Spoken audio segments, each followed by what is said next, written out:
You're the maintenance man, so maintain the floor and stay off it. Are you finished? He's not breathing, somebody! He's not breathing!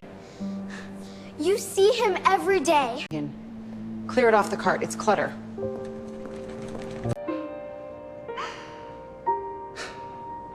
$212. The slap landed like a door slamming in an empty hall. For one held breath, the whole atrium of Cascade Memorial Hospital went still. 200 people in folding chairs, a banner that read "A New Era of Care," a billionaire in a slate-gray suit, palm still raised, chest rising fast. And in front of her, a man in a janitor's coverall, holding a 7-year-old girl against his hip. A red mark bloomed across his jaw, just over an old burn scar. He did not flinch. He did not raise a hand. He only looked at Camille Aldridge with a calm so deep the room seemed to lean back from it. She had expected him to shrink. She did not know who he was, and 90 seconds later, the same room would watch the man she'd just struck bring back the one life she could not afford to lose. Before we go on, where are you watching from? Drop your city in the comments. And if you believe quiet people carry more than the world ever sees, take a second to subscribe. Now back to that morning, 3 hours before the slap. Dane Holloway woke at 5:14, the way he always did, 1 minute before the alarm he never actually needed. He lay there a moment in the gray light. He listened to the building, a radiator ticking, a truck downshifting on Division Street, the small, certain breathing of a child in the next room. Then he got up, made the bed with corners you could bounce a coin off, and started the coffee. He was 43, lean, weathered, quiet in the way of men who learned long ago that noise costs you. His hair had gone gray at the temples. The scar ran from his left ear down along his jaw, pale and ropey, the kind of mark people glanced at and then politely pretended not to see. He let them. It was easier than the story. On the counter sat a leather notebook, soft as a glove, the spine cracked white from years of opening. He set his hand on it for a second, the way some men touch a doorframe on the way out. Then he poured the coffee. "Bird of the day," called a voice from the hallway. Posey came out in mismatched socks and a dinosaur shirt, hair a disaster, holding a crayon, drawing at arm's length like an inspector. She was 7. She had been his for 14 months, and his in the ways that mattered for 9, and the paperwork that would make it official was due to be signed in 3 weeks. He did not let himself think about it too hard. He had learned not to count on things until they were signed. "Show me," he said. She turned the paper around. A fat brown bird with enormous eyes. "That's a chickadee," she announced. "His name is Gerald. He's the manager of the other birds. Gerald carries a lot of responsibility. He does." She climbed onto the stool. "He's tired." Dane set a bowl in front of her. He cut an apple into the slices she liked, thin, no peel, because she said the peel tasted like a coat. He moved through the little kitchen the way he moved everywhere. Economical, unhurried, checking without seeming to check. Old habits. In another life, he had checked roof lines and tree lines in the hands of strangers. Now he checked that the apple was cut right and the milk hadn't turned. He had spent 11 years as a pararescueman, that others may live. That was the whole job, and the whole creed, and most of what he still carried. He had hung off cables over water that wanted him. He had knelt in the dirt of places the news never named, and kept men breathing who had every reason not to. He did not talk about it. The notebook talked about it in its way. 211 names. Every person he had ever pulled back from the edge, written in his own small hand, because his old team sergeant had told him once, "Everybody you carry the rest of your life." Might as well know their names. That same sergeant had given him the line Dane lived by now, the one he'd taught Posey without ever quite meaning to. Everybody's somebody's whole world. He'd left the service when the knee finally quit and the contracts dried up. He'd come home to Spokane. And he'd discovered the thing nobody warns you about, which is that the world has no idea what to do with a man whose entire skill is keeping strangers alive. There is no civilian job listing for that, so he'd taken the one that came. facilities tech at Cascade Memorial, and he'd learned to be furniture. That was the part that still surprised him. How fast you become invisible! He fixed the things that broke at 3 in the morning. He patched the leak over radiology. He knew which elevator stuck and which exit door didn't latch. The doctors walked past him without seeing him. The administrators called him the maintenance guy if they called him anything. He didn't mind, most days. A man who's been looked at down the barrel of things tends to enjoy being overlooked. But something was different about today, and the building knew it. There was a banner going up in the atrium. There were caterers and a sound system, and a woman from corporate walking the floor with a clipboard, frowning at the chairs. Today was the day Meridian Health Partners would announce, with champagne and a press release, that it had finished buying Cascade Memorial for $1.4 billion. Nobody had told the maintenance staff what that meant for them. Nobody tells the furniture what the new owners are planning. Dane found out the small way, the way he found out everything, by listening. I keep going back to that morning because of how ordinary it was. A man cutting an apple, a girl naming a bird. None of them knew that by lunchtime the whole shape of their lives would tilt. That's the thing about the days that change everything. They don't announce themselves. They start with coffee. His phone buzzed at 6:40. The sitter. Her car wouldn't start. She was sorry. She'd already called everyone. Dane stood there with the phone in his hand and did the math he had done 1,000 times in worse places. No sitter, no family in town. A shift he couldn't miss, not on the day the new owners were watching, not 3 weeks from a signature. There was exactly one answer, and it was the one he didn't love. "Hey, Bug."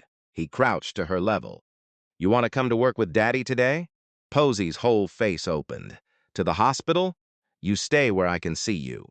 You bring Gerald and your crayons. You don't touch anything that beeps." He held out his hand. "Deal?" She shook it, solemn as a banker. "Deal." He packed her backpack, the crayons, the drawing of Gerald, a granola bar in case the day ran long. And, because she insisted, and because he never had the heart to say no to this one thing, the leather notebook. She liked to draw birds on the blank pages at the back, and he had stopped pretending he minded. He clipped his ID to his coverall. D. Halliley, faculties. He looked at himself a second in the mirror by the door. Gray coverall, gray temples, the scar. A nobody by the measure of the room he was walking into. He had made peace with that a long time ago. He had not yet met the woman who would decide in a single glance exactly how little he was worth. 40 minutes later, Camille Aldridge's black car pulled up to the front of Cascade Memorial, and the morning that had started with coffee began, very quietly, to come apart. Cascade Memorial at 7 in the morning was a body waking up. Dane knew it the way you know a house you've lived in. He knew which doors sighed and which ones banged. He knew the loading dock smelled like cardboard and cold coffee, and the third-floor hallway smelled like floor wax over something older. He came in the staff entrance with Posey's hand in his and a work cart he pushed ahead of them, tool bag, a coil of cable, a clipboard, and tucked in the corner where she could reach it, her backpack and the worn leather notebook. "You sit here." He parked her at a small table in the break alcove near facilities, out of the traffic in his sight line. "I'll be in and out. You don't leave this chair without telling me." "Can Gerald leave the chair?" "Gerald can do what he wants. He's management." She set to work coloring. He watched her for 1 extra second, the way he always did, and then he went to work. The morning ran the way mornings ran. A nurse manager on the second floor flagged him for a light fixture that buzzed. He fixed it in 4 minutes while she talked over his head to someone else about staffing. She never looked at his face. When he was done, she said, "Thanks, Hahn," to the air where he'd been, and was already gone. That was the texture of it. Not cruelty, just absence. People in scrubs and lanyards moved past him in the halls with their eyes already 3 rooms ahead. He was the thing that made the lights work. You don't thank the lights. Down on the first floor, the atrium had become a stage. A crew was raising the banner, a new era of care. And a woman from corporate in a sharp blazer walked the rows of folding chairs with a clipboard, counting, frowning, counting again. Caterers wheeled in steel trays. Somebody tested a microphone and the whole hall coughed feedback. Dane was up on a ladder at the edge of it, swapping a dead bulb in a sconce, when he heard two of the suits talking below him. They didn't lower their voices. People rarely did, around him. The ear's the whole problem. It bleeds money. 40% of the foot traffic, almost none of the margin. She knows that. She's not going to say it today. Today's the smiling part. The cuts come after the photos. Dane kept his hands moving. The bulb seated with a small click.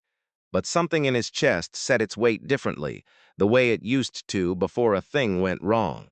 He knew the emergency department. He'd rewired half its outlets at midnight when nobody else would. He knew the people in it. The charge nurse who kept hard candy in her pocket for scared kids, the resident who slept in the family lounge between shifts. He knew it was the door this whole side of the city walked through on the worst night of their lives. 40% of the foot traffic. The suit had said it like a flaw. Dane heard it as a number of people. He came down the ladder and folded it, and didn't say anything. It wasn't his to say. He was the lights. A security officer stood near the atrium doors with his hands folded, scanning the room. Big through the shoulders, close, cropped gray hair, a stillness to him that Dane recognized because he had it, too. Their eyes met for a half-second as Dane passed with the ladder. The man's gaze caught, the way a snag catches cloth, like he'd half seen something and lost it. Then a caterer asked him where the service elevator was, and the moment closed. Dane filed it the way he filed everything. He didn't know the man's name yet. He didn't know that in a few hours that same officer would be the only person in the room who understood exactly what he was looking at. He went back for Posey at 10. She was still in her chair, mid-masterpiece, tongue between her teeth. "I made you something." She held up the notebook, open to a back page. She'd drawn a bird on it, a long-legged thing, gray and patient, standing in water.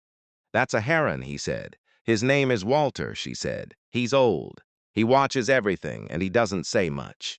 She looked up at him. "Like you." Dane huffed a small laugh. He didn't know that 2 floors down, a black car had just pulled to the curb, and a woman was stepping out of it with her father on her arm, an old man, gray and patient, who watched everything and didn't say much. The kind of man, if a 7-year-old ever drew him, she might decide was a heron, too. "Come on, Bug."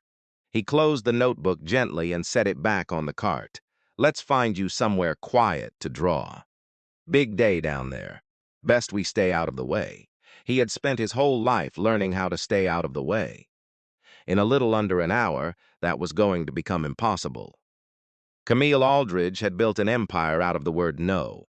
She'd been 26 when her father told her a woman couldn't hold a healthcare company together.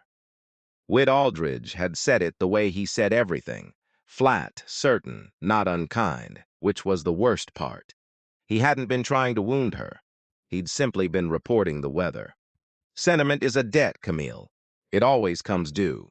Don't carry what you can't afford."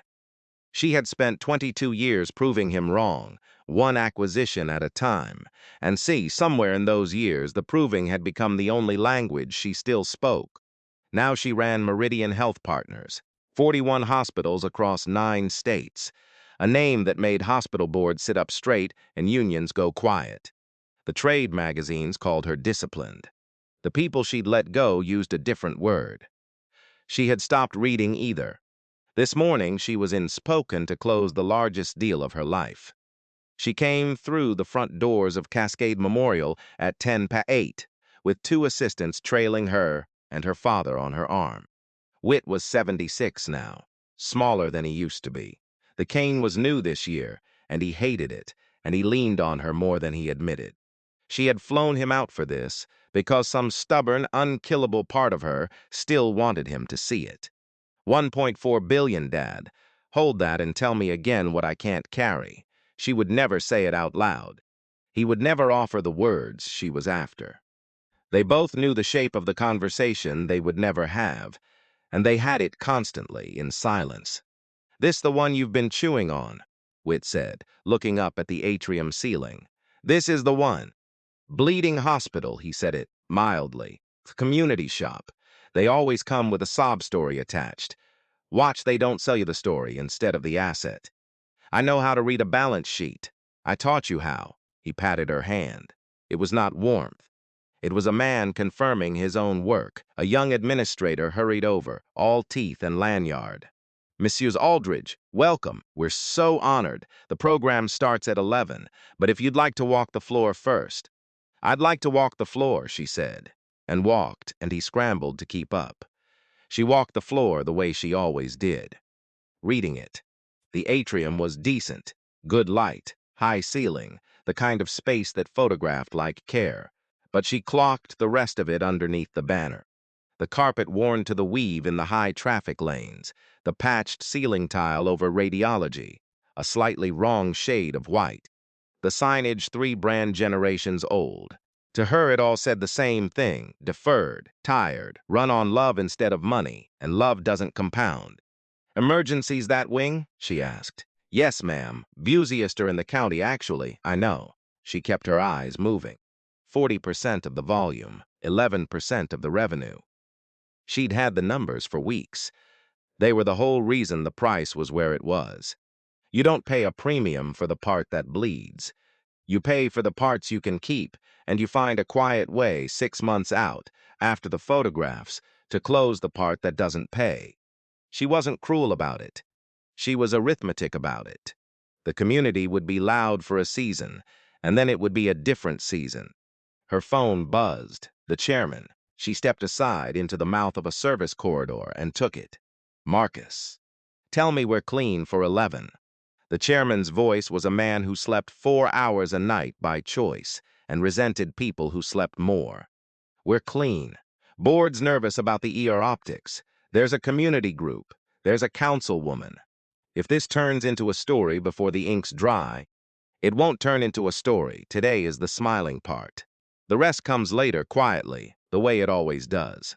She watched a janitor's cart roll past the corridor mouth, gray coverall, a coil of cable, a clipboard, and tucked in the corner, incongruous, a child's backpack and a battered leather notebook. Her eye snagged on it the way the eye snags on anything out of place. I have to go. I'll call you after. She hung up. She frowned at the cart already disappearing down the hall. Whose child is in my hospital today? The thought came and went. She had a building to win. There is a version of Camille Aldridge that the morning could still have saved. I think about her sometimes, the one who almost asked whose backpack that was. People are rarely only the worst thing they do. They're also the smaller, quieter thing they almost did instead, and didn't. She found her father where she'd left him, lowered into a chair near the front row, both hands stacked on his cane, watching the room with those flat gray eyes that had unmade her 100 times.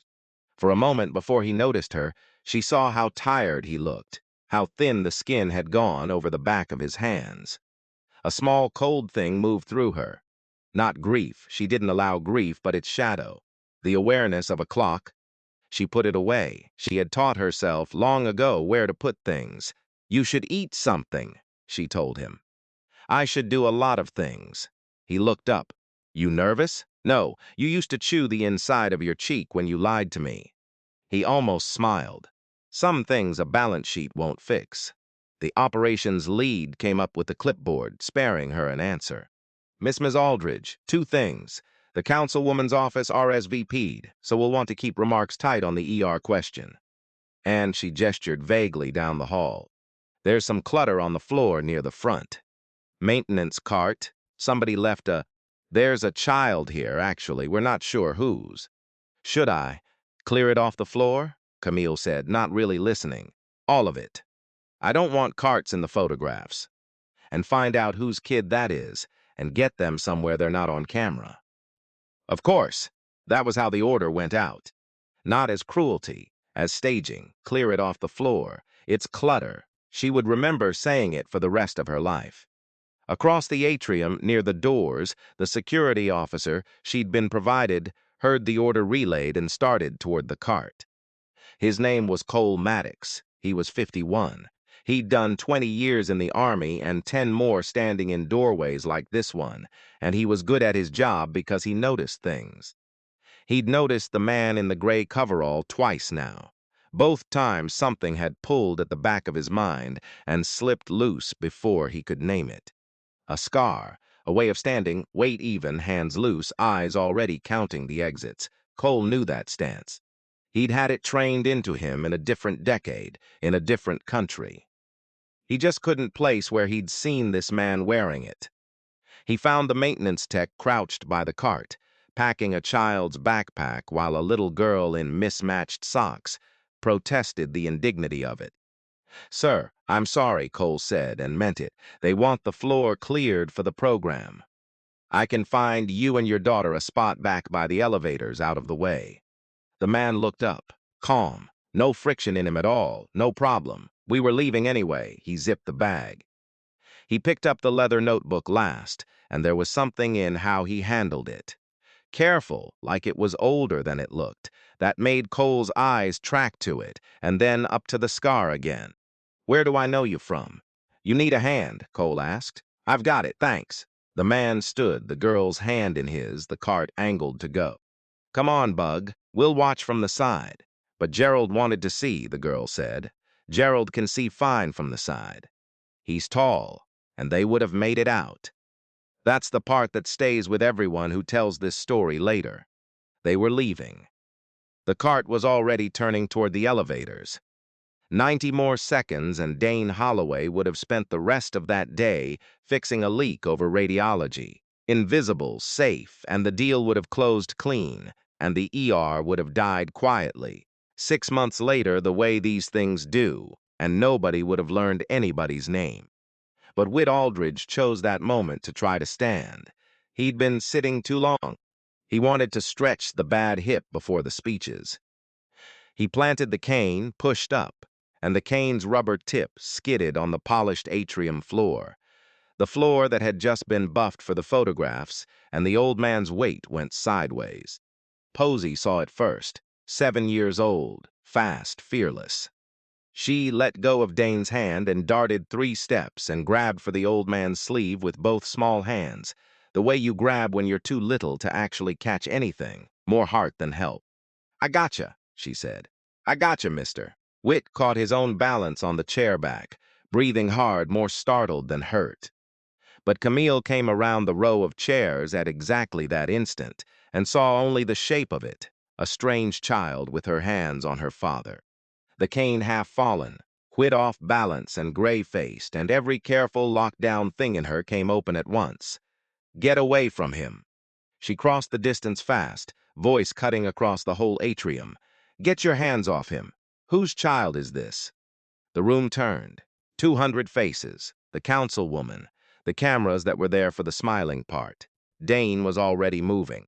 Not fast, not violent, just there, suddenly, between his daughter and the woman bearing down on her, one hand settling on Posey's shoulder and drawing her back against his leg. She was trying to help him up, he said. Quiet, even. That's all that happened. Camille looked at him. Really looked for the first time. Gray coverall, scar, a facilities I'd clipped to his chest, the maintenance man, the cart she'd ordered cleared. The clutter, with a child attached to it, now standing between her and her father, in front of 200 people and a press camera, on the most important morning of her life. Her fear curdled, the way it does in people who've never learned to sit with it, straight into fury. "You let your kid put her hands on people?" Her voice climbed. "Do you know who that is? Do you have any idea? I know she's 7, and she saw an old man fall." Dane didn't raise his voice to meet hers. If anything, he lowered it. "Maybe say thank you. Then we'll get out of your mourning." It was the calm that did it. The room had gone silent, and into that silence his quiet landed like its own kind of authority, and Camille felt. In front of the cameras, in front of her father, in front of the councilwoman, every eye in the atrium tipped very slightly away from her and toward the man in the coverall. She felt it as humiliation. She had spent 22 years making sure she never felt that again. "You're the maintenance man." each word flat and hard. So maintain the floor, and stay off it. Are you finished? Dane asked. It wasn't a threat. That was what made it land. There was no heat in it at all, just a door, held open one last second before it closed. The councilwoman's aide had her phone up. The administrator had gone the color of the wall, and Camille Aldridge, who had built an empire out of never backing down, did the one thing she could never take back. She slapped him. The sound cracked through the atrium like a door slamming in an empty hall. The mark came up red across his jaw, over the old scar, almost the same shape as the burn. Dane didn't move. The room had taught children to flinch and grown men to swing, and he did neither. He stood with his daughter pressed to his leg and absorbed it the way a piling absorbs a wave, and the not moving was louder than any blow he could have thrown. Posey made a small sound against his hip. His hand came up and cupped the back of her head, slow, steady, a rhythm older than this room. I've got you. He didn't say it out loud. He didn't have to. 200 people held one breath. Camille stood frozen with her palm still stinging, and somewhere underneath the fury a much older animal in her went cold and quiet and said, very clearly, you have made a mistake. You cannot see the edges of. She didn't listen. She never had. Pride is a fast worker.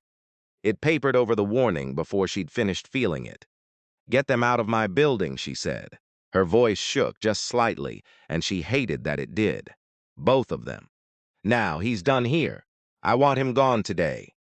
Nobody moved. That was the thing she'd remember. She gave an order in her own newly bought hospital, and for 3 full seconds nobody moved. Cole Maddox moved. He came across the atrium fast, the way you cross a room when your job is to put a body between 2 other bodies, one hand already lifting toward the maintenance man's chest to walk him back. Sir, let's step outside. Right now, let's just. And then he was close, closer than he'd been all morning. Close enough to see the scar full on in the atrium light. The way it ran from the ear down along the jaw, pale and ropey, a burn scar, not a knife, a pulling Samione out of fire scar, and close enough to see the man's eyes, which were not afraid, which had never once that morning been afraid, which were doing the thing Cole's own eyes had been trained to do 20 years ago, and had never fully untrained, counting the room. Exits, distances, the old man on the chair, breathing wrong.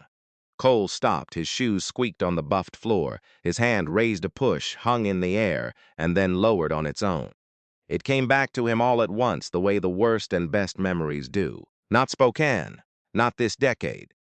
A mountainside in another country, a bad night, a vehicle on its side and burning, and a voice in the smoke that did not rise and did not panic, that just said, stay with me, you're not done yet, in exactly this register, in exactly this calm, and a man going into the fire when every instinct in the world said, come out of it.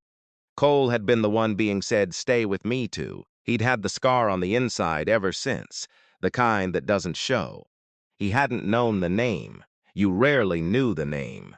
The PJs came out of the dark and put you back together and were gone before you could thank them. But he knew the voice. He knew the stillness. He'd spent 11 years half looking for it in every quiet, competent man he passed, and here it was, in a gray coverall in his hands, being thrown out of a building.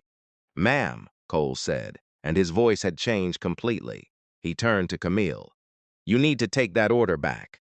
Right now. She stared at him. Excuse me? That man? Cole started. He never finished, because behind Camille, Whit Aldridge made a sound. A short, surprised grunt, one hand going to the center of his chest.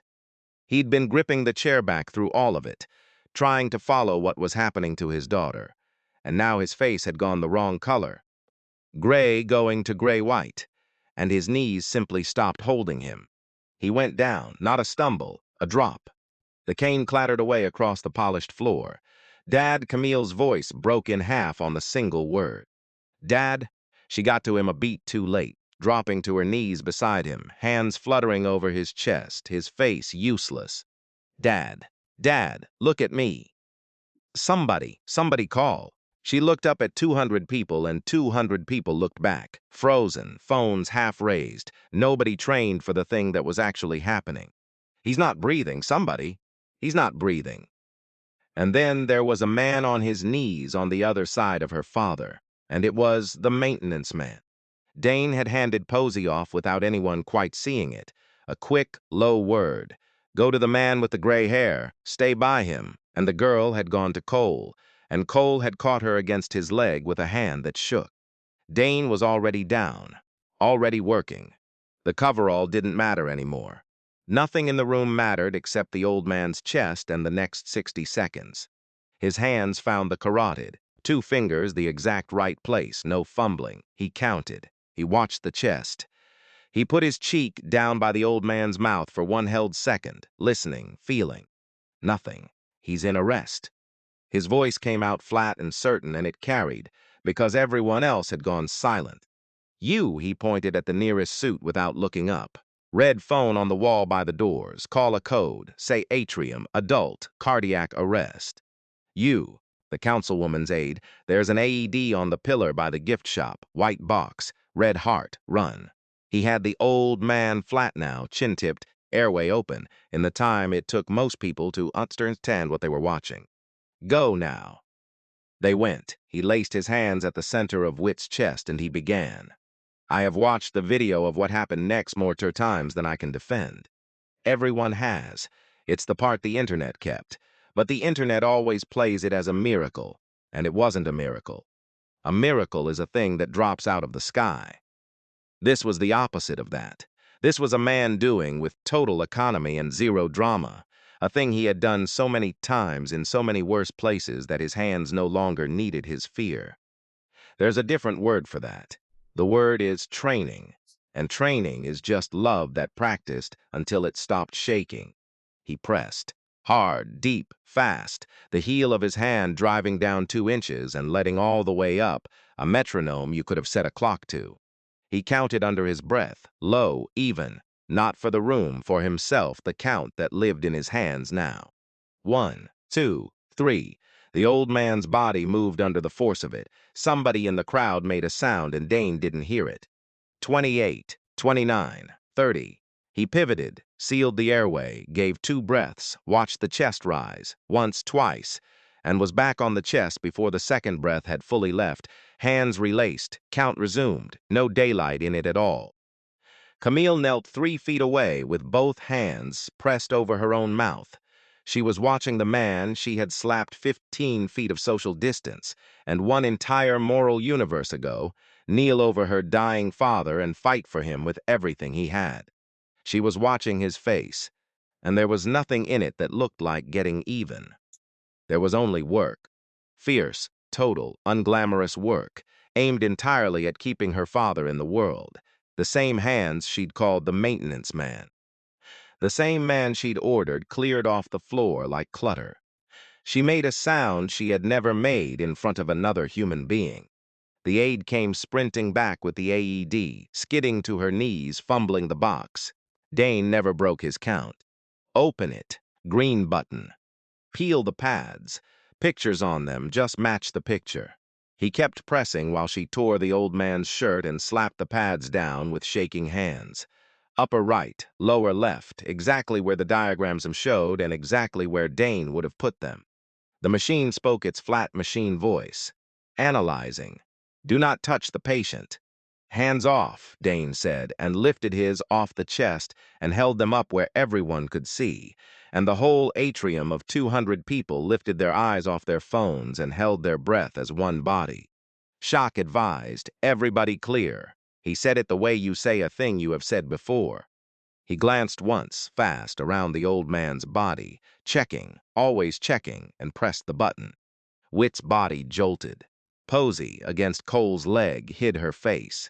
Cole's free hand found the back of her head and held it, the way he'd been holding scared people steady his whole life, learning the rhythm in real time from the man he'd just remembered.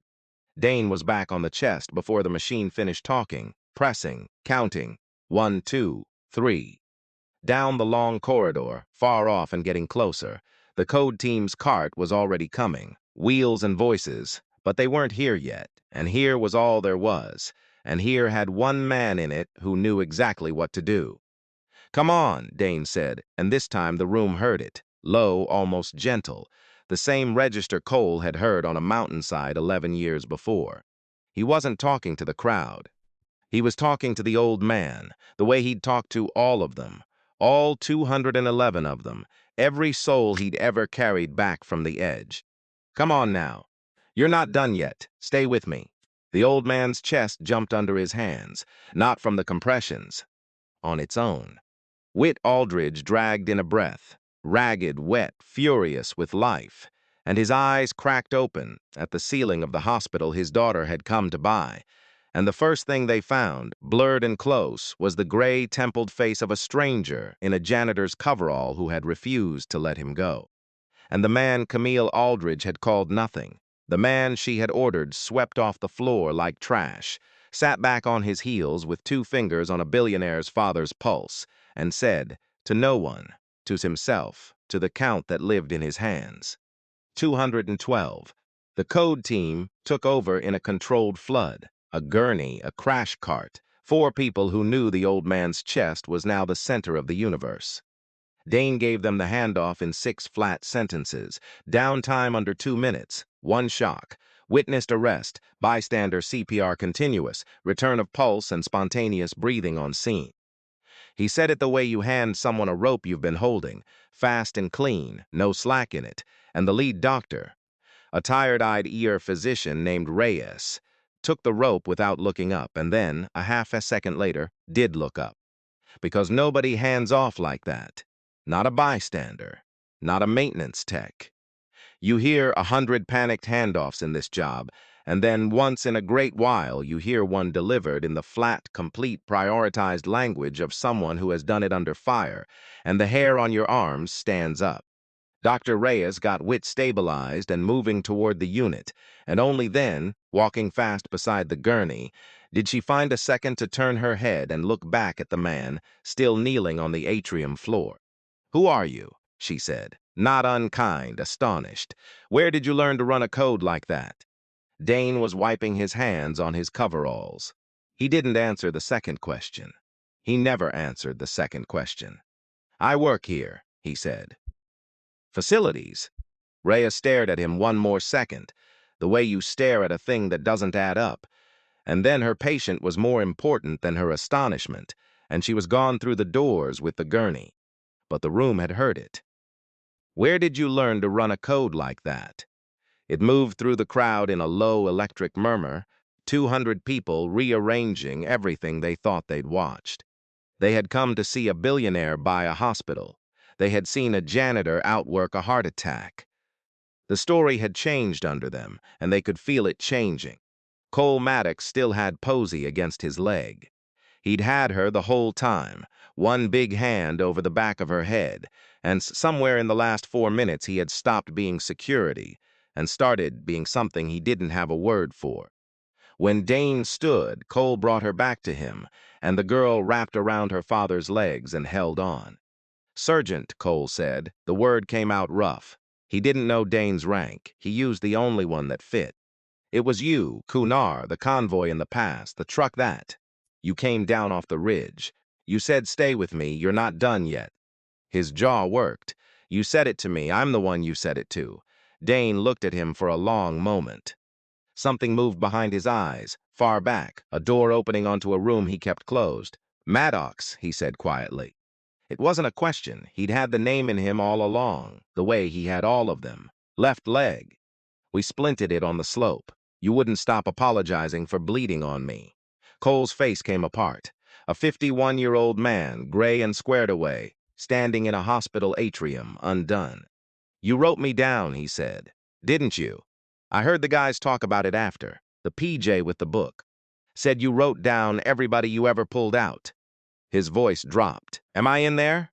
Posey, who had been silent against her father's leg, lifted her head. She still had the leather notebook clutched to her chest. She'd held on to it through the whole thing, the way a child holds the one solid object in a world that's tilting. She held it out now, in 2 hands, to the big man who'd kept his hand on her head. "Daddy writes everybody down," she said. "It's the everybody book." Cole took it like it might come apart. He opened it. Pages and pages of small, even handwriting, a name to a line, year after year, place after place. A private ledger of every person one man had decided was worth going into the fire for. He turned to the worn-back pages, and there it was, 11 years deep in the same patient hand. C. Maddox, Kunar, left femur, walked out. He stood there and read his own name in the book of the living, written by the man who'd put him there, and he didn't try to hide what it did to him. This is the part I want people to sit with, more than the slap, more than the code, more than anything that trended.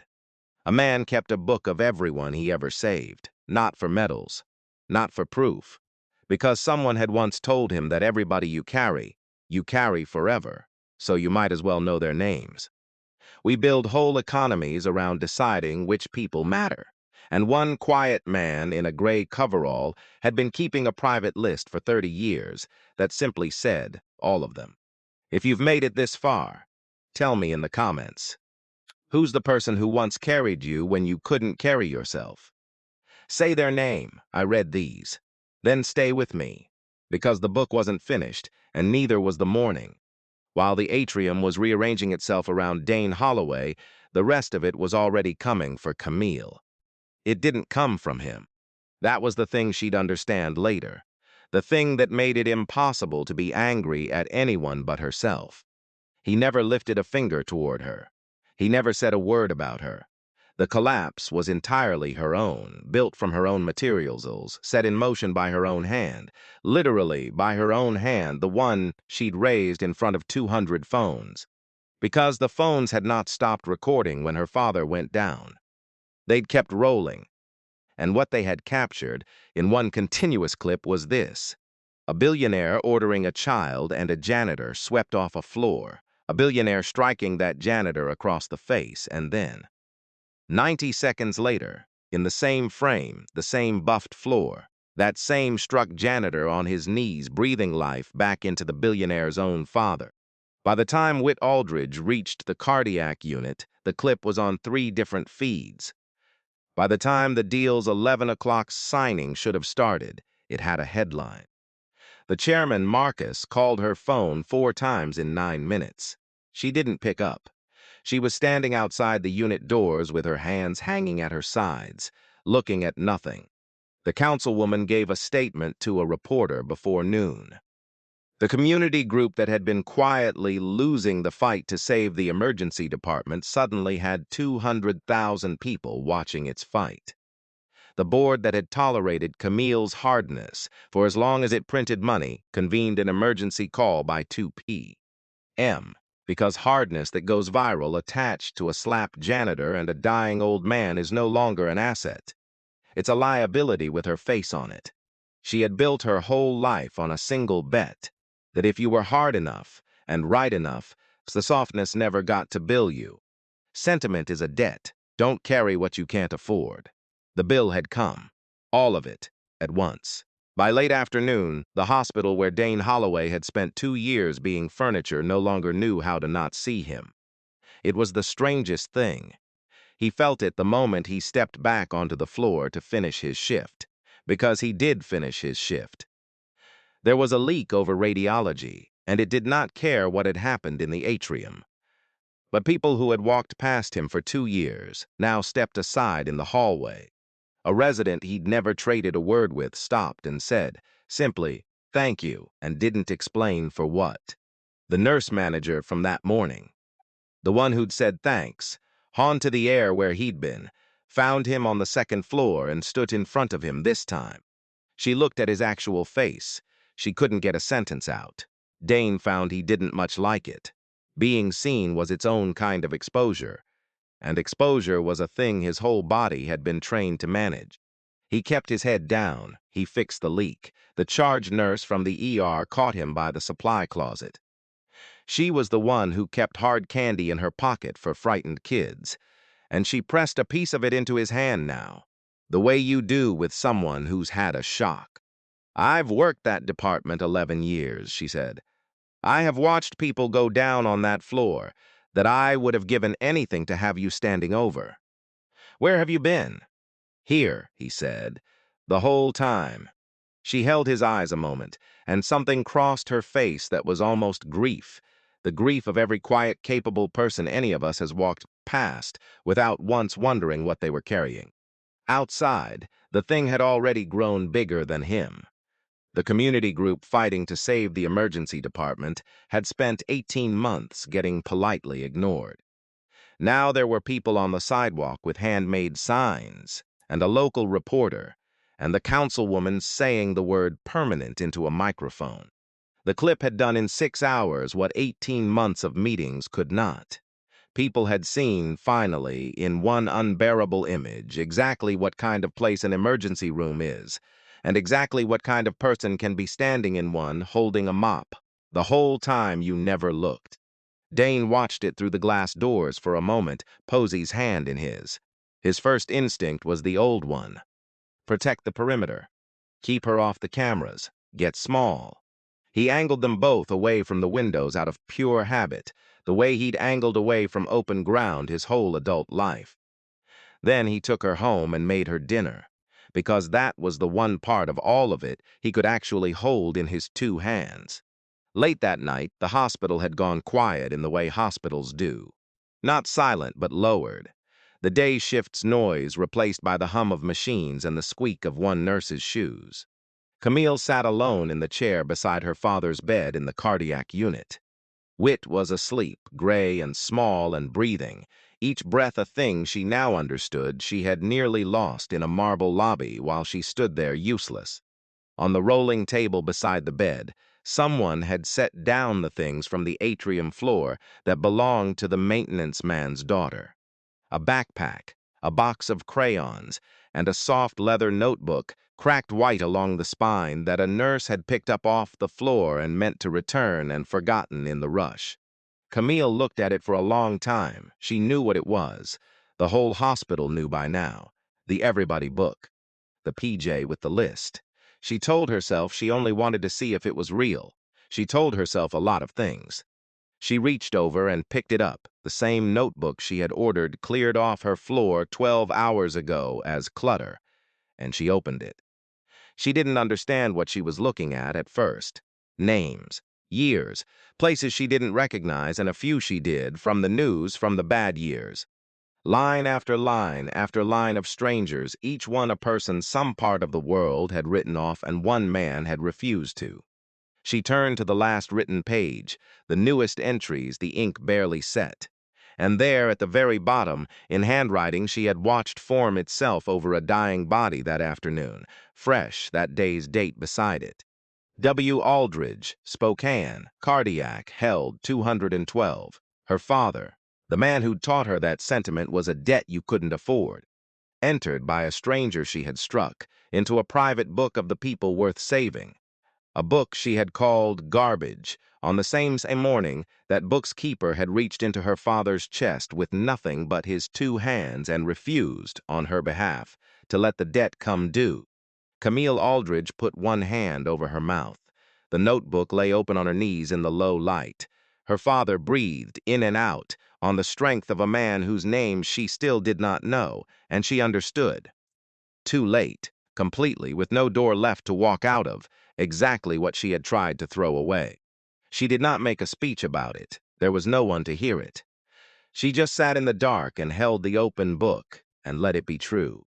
The board didn't have to push hard. By the time they reached her, Camille had already decided. The emergency call happened the next morning. 11 faces in little squares. Marcus in the center with the careful voice men use when they're about to remove you and want it to feel mutual. She let him get 3 sentences in. "You can stop," she said. "I'll resign today. I'll sign whatever makes it clean." A silence on the line. They'd braced for a fight. She'd given them a fight her whole career. It was the only thing they knew how to expect from her. Camille, "Marcus, off balance. Let's not be hasty. There are ways to manage the optics." "It isn't optics, Marcus." She was looking out the window of the hotel at a gray Spokane sky. "I struck a man in front of 200 people and he saved my father's life with his hands. There's no managing that. There shouldn't be." She let that sit. "I'm resigning as CEO. But before I do, I'm going to use the last authority I have, and the board is going to let me, because the alternative is that clip plays for another month with all your faces behind mine. That got their attention. Hardness, it turned out, was still a language she spoke. She'd just decided, finally, what to spend it on. The Cascade deal did not close on its original terms. The community's emergency department, the wing she'd planned to quietly bleed out 6 months after the photographs, was carved out of the cuts entirely and written into the agreement as permanent, funded, protected. She put her name on that clause herself. It was the last thing she signed as CEO of Meridian Health Partners, and it cost the deal $80 million in projected savings, and she signed it without chewing the inside of her cheek. She also did one more thing, and this one wasn't in any agreement. She set up a fund, not in her name. She'd had enough of her name. She put in a large piece of her own severance, the kind of number that makes lawyers ask if you're sure. And she asked the hospital to run it, and she let someone else choose what to call it. It was Posey who named it, in the end, though Camille never knew that. The girl heard the grown-ups arguing over words like foundation and initiative and legacy, and she'd looked up from a drawing of a heron named Walter and said, "The way 7-year-olds end debates. Just call it the whole world. Daddy says everybody's somebody's whole world." The Whole World Fund covered what insurance forgot. The cab fare home for the woman discharged at 3 a. The week of groceries for the family whose breadwinner was upstairs. The small invisible things that decide whether a hard night becomes a ruined life. The things love used to cover before someone decided love didn't compound. Whit Aldridge went home on a Tuesday, 11 days later, slower and grayer and, his nurses said, oddly softer than the man who'd come in. He asked before he left to see the maintenance man. They met in the cardiac unit's family lounge, the old man in a wheelchair he was still furious about, Dane in his coverall because his shift wasn't over. Camille stood by the window and did not sit down. She had asked to be there. She had not earned the right to speak first, and she knew it, and for once in her life she stayed quiet and let her father do the talking. "They tell me you didn't stop," Whit said. "When my heart did, they tell me you went in before anyone else moved." His flat gray eyes, her eyes, studied Dane's face. Why? Dane considered the question the way he considered everything, like it deserved a true answer instead of an easy one. "You were a person on the floor," he said. "That's the whole reason. There isn't a bigger one." Whit was quiet a moment.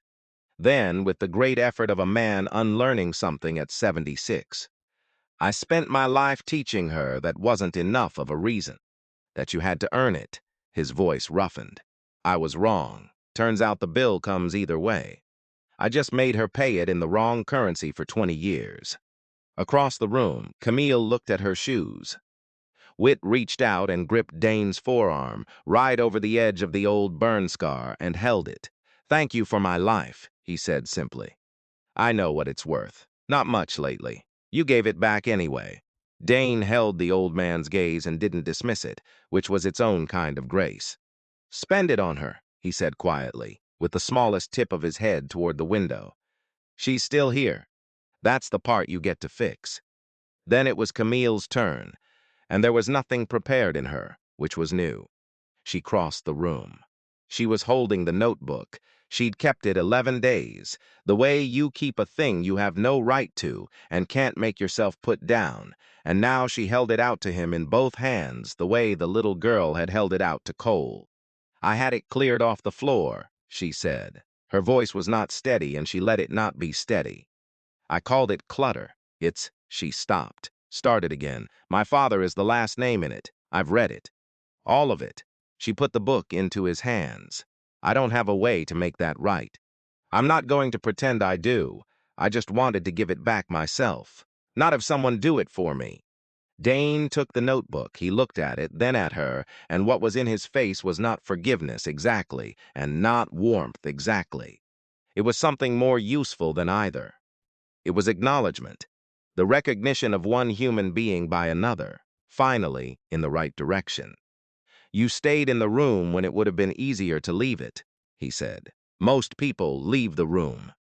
He tucked the book into the chest pocket of his coverall, over his heart where it had ridden for 30 years. That's where it starts. She nodded. She didn't ask for more than that. She'd learned 11 days too late and just barely in time that you don't get to the price of the thing you broke. The adoption went through 3 weeks later, on schedule, in a county office with bad lighting and a tired judge who'd done 4 that morning. Dane wore his one good shirt. Posey wore mismatched socks on purpose because she'd decided it was her signature. When the judge said the words that made it permanent, that made her his, on paper, the way she'd been his in every other way for over a year, Posey looked up at him and whispered, loud enough for the whole small room, "Are we the whole world now?" "We were always the whole world, Bug," he said. "Now it's just written down." He kept the hospital job. He liked it. He liked being the man who knew which door didn't latch and which elevator stuck, liked the 3A. Quiet of a building full of sleeping strangers, he'd never be thanked for keeping safe. Cole Maddox quit security and took a job 2 weeks later running the hospital's new emergency response training program, teaching nurses, clerks, cafeteria workers, anyone who'd stand still long enough, how to do the thing Dane had done on the atrium floor. He said he wanted there to be more hands in the world that didn't shake. He put Dane's name on the program's first page, the only credit Dane ever let anyone give him. And only because Cole said, "I'm in your book, Sergeant. You don't get to keep me out of mine." Some afternoons, when his shift ran past pickup, Dane brought Posey to the hospital and let her draw in the family lounge. She filled the back pages of a new notebook with birds, chickadees who were middle managers, herons who were old and quiet and watched everything. The old leather book, the Everybody book, stayed in his coverall pocket, full, now 212 names, room for more. And once in a while, on the bad weather days, an old man would come and sit in that lounge too. Slower every month, grayer, leaning harder on the cane he still hated. Whit Aldridge didn't say much. He'd watch the little draw her birds and watch the quiet man who'd given him his life keep on being quiet about it, and some unmeasurable thing in his flat gray eyes had gone soft and stayed soft. One evening near closing, the girl held up a drawing for him to judge. A gray bird, long-legged, standing in still water. "That's you," she informed him. "You're the heron. You watch everything and you don't say much." The old man looked at it for a long time. "I used to," he said. "I'm learning to say more." Outside the window, the Spokane sky was going gold the way it does in late October, brief and generous, gilding the worn carpet and the folding chairs, and the man in the gray coverall who'd never once needed the room to know his name. Dane sat with his daughter on one side and the father of the woman who'd struck him on the other. 3 people the world would have walked past without a second look and watched the light come down, he thought, the way he sometimes did at the end of a long, quiet day, of a sergeant a lifetime ago handing him a blank notebook and a single sentence. Everybody's somebody's whole world. He'd believed it for 30 years. He'd written it down 212 times. He figured he'd keep believing it and keep writing until the day his own name went into somebody else's book and somebody else's 2 steady hands decided he was worth the going in. Posey leaned against his side. The old man dozed. The light held a minute longer, and then, the way light does, it let go. I keep coming back to that notebook and to the word she used for it. Clutter. It is so easy to decide, in a single glance, that a person is the floor and not the room. The one who fixes the lights, wheels the cart, holds the door, and is never quite worth a name. We do it every day to the people whose whole job is keeping the rest of us alive. This story is fiction. Dane and Posey, Camille and Whit, Cascade Memorial. None of them are real, and any resemblance to a living person is only the resemblance all of us share. But the thing underneath it is real as a heartbeat. Somewhere near you, right now, someone the world treats as furniture knows exactly what to do with their 2 hands when yours starts shaking. If you've ever been the unseen one, I wrote this for you. Everybody somebody's whole world. 212 names, and room for more.